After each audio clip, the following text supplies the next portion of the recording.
Good morning students. आज हम Hindi grammar में संज्ञा पढ़ेंगे। किसी वस्तु, स्थान, प्राणी, अवस्था, गुण या भाव के नाम का बोध करवाने वाले शब्दों को संज्ञा कहते हैं। कुछ वाक्य देखें। सृष्टि लखनऊ जा रही है।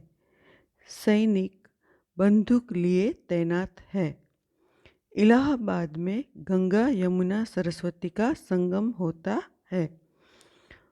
ईमानदारी से किया गया परिश्रम फलता है। इन वाक्यों में हम देखें तो सृष्टि जो है वो संज्ञा है।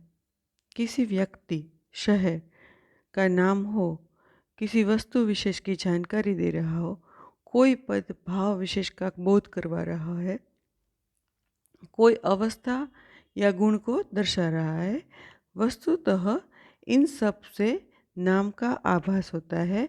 ऐसे सभी पद संज्ञा कहे जाते हैं। जैसे सैनिक, बंदूक, यमुना, सरस्वती, गंगा, इलाहाबाद, स्वच्छता, ईमानदारी, परिश्रम वो भाववाचक संज्ञा है।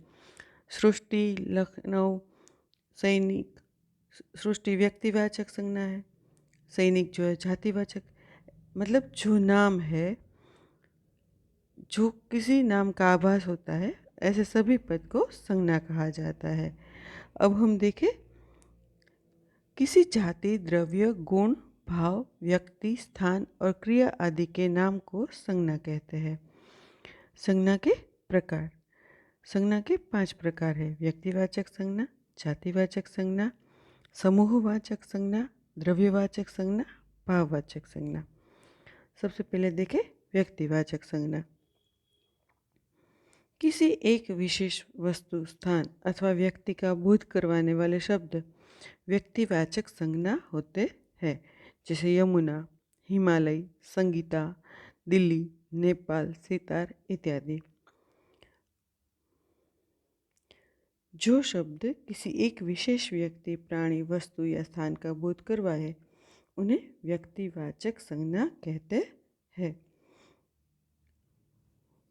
अब हम देखें जातिवाचक संज्ञा।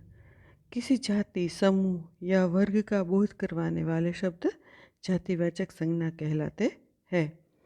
मनुष्य, नगर, फूल, फल, पुस्तक, पर्वत, नदी, सेना, विद्यार्थी, हाथी आदि जातिवाचक संज्ञाएं हैं।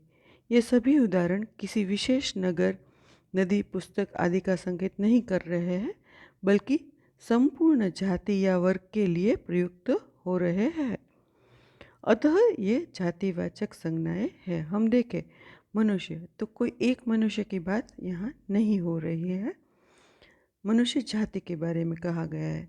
वैसे ही फूल, तो कोई विशेष फूल के बारे में यहाँ पे सूचना नहीं दी गई है, सिर्फ फूल कहा गया है। तो जो जितने भी फूल हैं उन सबको, तो जो शब्द है वह किसी समूह को समूह का बोध करवाते हैं, तो उसे हम जातिवाचक संज्ञा कहते हैं। इसके बाद है समूहवाचक संज्ञा। समूहवाचक संज्ञा जो किसी मनुष्य, वस्तु, प्राणी आदि के समूह का बोध करवाती है। जैसे ढेर, भीड़, झुंड, गुच्छा, सेना, गड्डी आदि। यह शब्द समूहवाचक संज्ञाएं है। आप देखें कि ढेर तो कचरे का ढेर होगा, कुछ चीज़ों का ढेर होगा। भीड़ तो मनुष्य, बहुत सारे मनुष्य जहाँ पे होंगे उसे हम भीड़ कहेंगे। तो वो समूह का बोध करवाते हैं, इसलिए वह समूहवाचक संज्ञा है। झुंड, तो झुंड प्राणियों का भी हो सकता है, पक्षियों का भी हो सकता है, तो उसे हम झुंड कहेंगे। गुच्छा, तो फूलों का, बहुत सारे फूल जहाँ पे हम इकट्ठे करके कुछ बनाए तो उसे हम गुच्छा कहते हैं। सेना, जहाँ पे सैनिक, बहुत सारे सैनिक है, उसे हम सेना कहेंगे। गड्डी, तो गड्डी किसकी होती है? नोटों की गड्डी होती है, कागज़ की गड्डी होती है। उस तरह से वहाँ पे भी समूह है, तो उन्हें हम समूहवाचक संज्ञा कहेंगे। इसके बाद है द्रव्यवाचक संज्ञा। द्रव्यवाचक संज्ञा किसके लिए है? तो कि धातु, खाद्य वस्तुओं, पेय पदार्थ या वस्त्र आभूषण के लिए के पदार्थों का बोध कराती है, जैसे सोना, चांदी, लोहा, गेहूँ, चावल, दूध, तेल, पानी, कपास, छूट, रेशम, धोती, साड़ी, कमीज, ये शब्द द्रव्यवाचक संज्ञाएं है। कुछ वाक्य देखें हम। मनुष्य सोना, चांदी, लोहा, तो ये जो है वह हम धातुओं के बारे में बात कर रहे हैं। गेहूँ, चावल, दूध, तेल खाद्य पदार्थ है या पेय पदार्थ है। कपास, जूट, रेशम जो है वो वस्त्र के लिए है। धोती, साड़ी, कमीज जो है वो वस्त्र आभूषण है। तो ये जो है वो द्रव्य या पदार्थवाचक संज्ञा है। उसके बाद है भाववाचक संज्ञा। जो शब्द किसी वस्तु या व्यक्ति के गुण धर्म, दोष, भाव, दशा, अवस्था, स्वभाव आदि का बोध करवाए वे भाववाचक संज्ञा कहलाती है। यह सुनाए अमूर्त संकल्पना का एहसास करवाती है। इन्हें देखा नहीं जा सकता, अनुभव किया जा सकता है। भाव जो है वो हमें दिखाई देते नहीं है। जैसे हम बात करें सुख, दुख, उत्साह, प्रसन्नता, तो ये जो शब्द है वो भाव प्रकट करते हैं। फिर प्रसंग होते हैं, विवाह, जन्म, मरण, तो वो हमें मतलब समझ में आता है कि क्या है, मगर वो ऐसे उसको अप्रकट रूप रहता है। बचपन, जवानी, बूढ़ापा, बीमारी, ये सारे अवस्था है, दशा है।